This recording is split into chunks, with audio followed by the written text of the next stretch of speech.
Hello दोस्तों, कैसे हो? आपका स्वागत है त्रिपान स्टडी सेंटर में। आज जो आपके समक्ष प्रस्तुत करने जा रहा हूं वो काफ़ी महत्वपूर्ण है। जो बच्चे कंपटीशन की तैयारी कर रहे हैं उनके लिए काफ़ी महत्वपूर्ण रहेगा। इसमें एमसीक्यू के अंतर्गत आपके समक्ष क्वेश्चन रहेगा जो हर एक एग्ज़ाम के लिए महत्वपूर्ण रहेगा।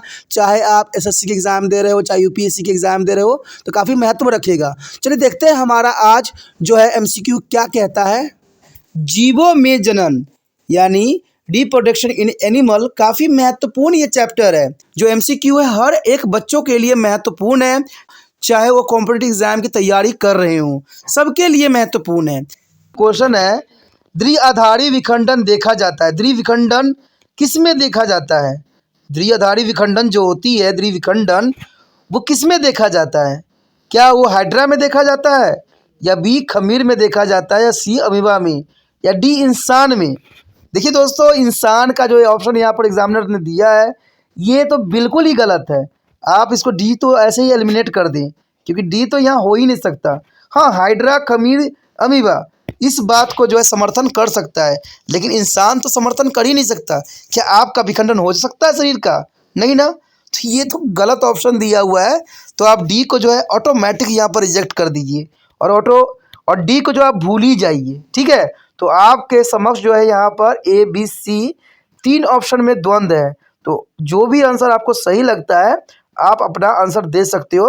यहाँ पर मैंने आपको 30% जो है कन्वर्ट कर दिया, तो आप अपना आंसर जो है चुन सकते हो, और इसका आंसर जो है आप कमेंट बॉक्स में भी लिख सकते हो, चाहे आप इसको जो है मुझे कॉपी में भी लिख सकते हो। तो देखिए, कैसे जो भी माध्यम अपनाइए वो आपके लिए फ़ायदेमंद रहेगा।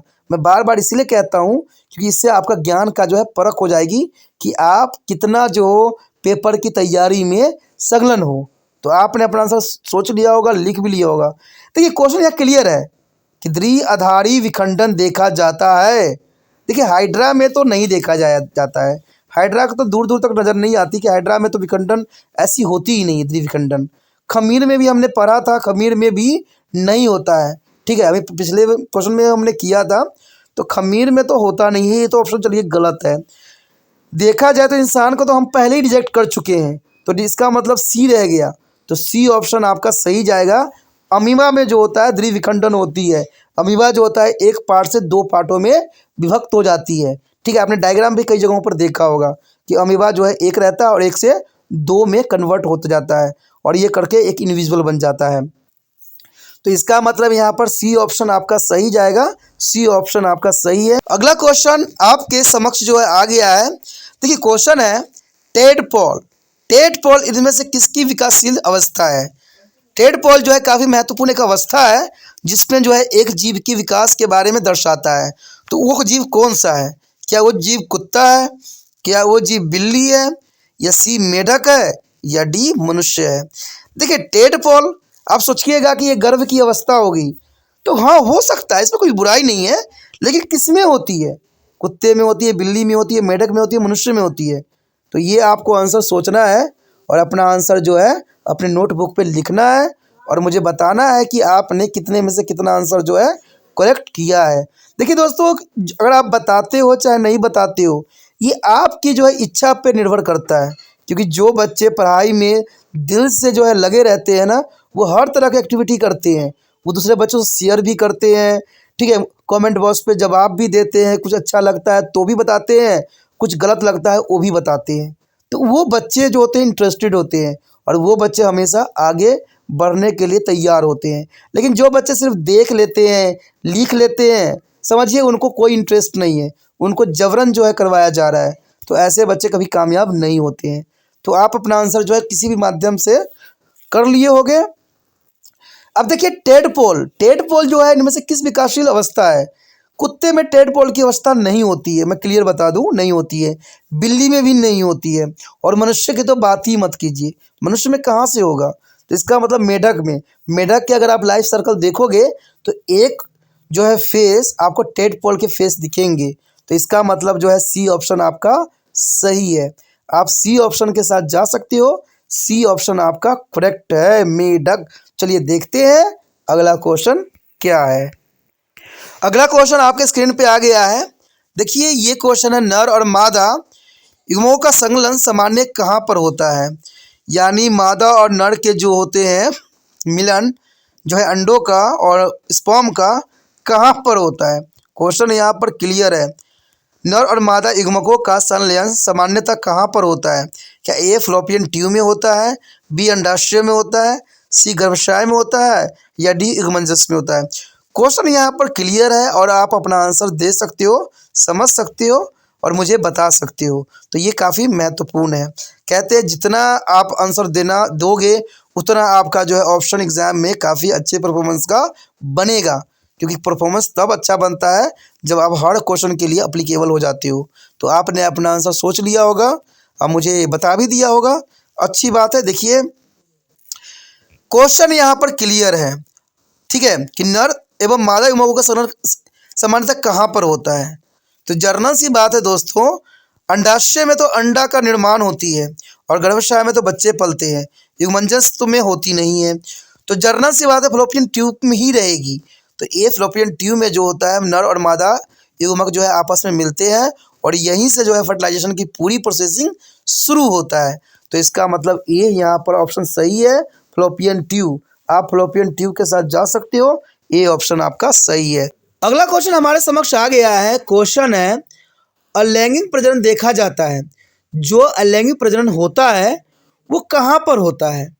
ए गाय में होता है, बी भैंस में होता है या सी स्पंज में होता है या डी मुर्गा में होता है? देखिए क्वेश्चन यहाँ पर क्लियर है कि अलैंगिक जनन प्रजनन कहाँ देखा जाता है।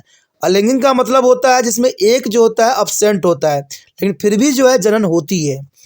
तो आपको जो है मैंने एक अच्छा सा क्लू दे दिया है, आप अपना आंसर जो है चुन सकते हो और अपना जो है नोटबुक पे भी लिख सकते हो और बाद में एनालाइज करके मुझे बता सकते हो कि कितना आपका आंसर सही गया। तो ये काफ़ी महत्वपूर्ण रहता है। तो आपने अपना आंसर लिख लिया होगा, अच्छी बात है। देखिए क्वेश्चन यह क्लियर है कि अलैंगिक प्रजनन कहाँ पर देखा जाता है। गाय में अलैंगिक प्रजनन नहीं होता है। जब गाय में नहीं होता है तो भैंस में भी नहीं होगा और जब भैंस में नहीं होगा तो मुर्गी में भी नहीं होगा, क्योंकि यहाँ पर होना संभव नहीं है अलैंगिक जनन। तो इसका मतलब देखा जाए तो स्पंज यानी सी ऑप्शन यहाँ पर सही है। स्पंज अलैंगिक प्रजनन देखा जाता है हमेशा स्पंज में, तो स्पंज यानी सी ऑप्शन यहाँ पर सही है। आप सी ऑप्शन के साथ जा सकती हो, जो कि काफ़ी महत्वपूर्ण है। चलिए देखते हैं अगला क्वेश्चन हमारे समक्ष क्या है। अगला क्वेश्चन हमारे समक्ष आ गया है। अगला क्वेश्चन है कि नर युग्मक कहाँ होता है। देखिए नर युग्मक जो होती है यानी स्पर्म कहाँ पर बनता है? क्या ए शुक्राणु में, बी ओवा में, सी भ्रूण में या डी युग्मनज में? काफ़ी दिलचस्प क्वेश्चन है, आपको आंसर अपना सोचना चाहिए, ठीक है। जिन बच्चों ने अभी तक कम आंसरों का जवाब दिया है उनको और भी बेहतर करने की ज़रूरत है, क्योंकि उनको जो है एग्ज़ाम को अटैम्प्ट करना है और अच्छे मार्क्स लेना है और आगे कक्षा और भी जो है डिफ़िकल्ट है। तो उनको यहाँ से ही जो है मजबूती की वो पकड़ बनानी है जो आगे चल के उनको जो है और मजबूत बना सके। कहते हैं दोस्तों छोटे छोटे क्लासों से ही हम बड़े क्लास के जो है रास्ता तय करते हैं। जब तक आप छोटे क्लास में नहीं अच्छा परफॉर्मेंस करोगे, आगे का कक्षा आपके और भी जो है मुश्किलों का सामना खड़ा कर सकता है। तो ये काफ़ी महत्वपूर्ण है। आप अपना आंसर जो है अपने नोटबुक के साथ साथ कमेंट बॉक्स पे भी देख सकते हो। तो आपने अपना जो भी माध्यम चुना है वो आपके लिए महत्वपूर्ण है। चलिए देखते हैं इसका आंसर क्या हो सकता है। नर युग्मक कहाँ होता है? देखिए युग्मनज में भी नहीं होगा, भ्रूण में भी नहीं होगा, ओवा में तो होगा ही नहीं। तो इसका मतलब ए शुक्राणु है। तो ए शुक्राणु इसका जो है ऑप्शन सही है। तो आप ए ऑप्शन के साथ जा सकते हो। शुक्राणु जो होता है नर युग्मक कहलाता है और इसे हम स्पर्म के नाम से भी जानते हैं। तो ये काफ़ी महत्वपूर्ण है। तो ए ऑप्शन आपका सही है। चलिए देखते हैं आगे का आंसर जो क्या है क्वेश्चन क्या है। जिन बच्चों ने अभी तक आंसर जो है कम दिए हैं वो आगे के लिए ऑप्शन के लिए तैयार रहें और आगे का ऑप्शन और क्वेश्चन का आंसर जरूर दें, क्योंकि वो काफ़ी महत्वपूर्ण रहेगा।